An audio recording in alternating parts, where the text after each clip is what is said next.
After 3.5 years in concentration camps, my mother had been in Theresienstadt, in Auschwitz, in the Freiburg slave labor camp, and eventually she was on a train that consisted of open coal wagons for 17 days without any food and hardly any water.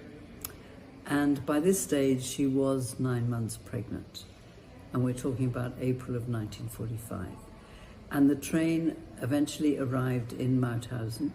And when she saw the name at the station, she was so shocked, because as opposed to when she'd arrived in Auschwitz, not knowing what that was, this time she knew.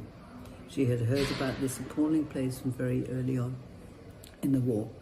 And she said the shock was so great that she always thought that it possibly provoked the onset of her labour. And she started to give birth to me on that coal wagon. She had to climb off the coal wagon unaided. She had to climb onto a cart and that was pulled up by other people.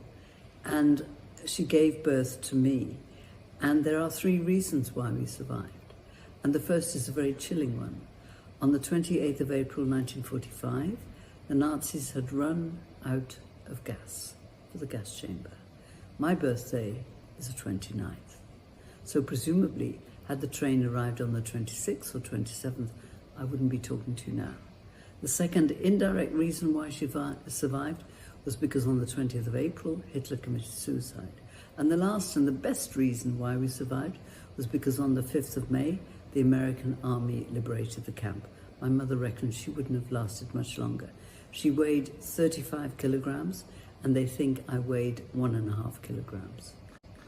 In a way, it was the mother's instinct to protect this new life that you believe also kept her alive in these incredible, inhumane circumstances, that just protecting a new life was something that kind of kept her going? I think so, but then you have to think all the other women in the camps over the years who would have been pregnant, I'm sure they all thought the same. And my mother said luck had an awful lot to do with our story. And she always, despite seeing all the death around her, she always thought that she'd survived. And she did. But she also said that at the end, when we had survived and when we came back to Prague, I gave her a reason for living. You have been telling your story to lots of different people in lots of different places. 80 years on, why is it so important to tell these personal stories of this biggest crime in history? Because nobody can identify with 6 million. Everybody can identify with one family's story. And it is very important to keep telling these stories. And, well, I hate to say it, but because of the dreadful state the world is in at the moment.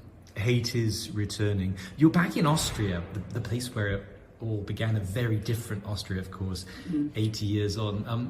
What are your feelings like when you're back in this country? Well, it's very interesting. I mean, I can't believe, well, my mother wouldn't believe it if she were alive, and she did. She lived to the ripe old age of 96. And she and I did come back to Mauthausen a few times together, which you can imagine was very emotional. It was when the new visitor centre was opened. And yeah, it was very emotional, and we just sort of clung to one another, but you know, we'd survived. So on Sunday, when I will be attending this amazing commemorative event in Mauthausen, which happens every year, but I think it's going to be that much bigger this year, it's going to be incredibly emotional, not least because there will also be 2 other babies with me who were born under very similar circumstances in April of 45. And all 6 of us survived, all 3 mothers, all 3 babies, and our story, if I can give the plug, our story is told in Wendy Holden's Born Survivors. Thank you so much for your time.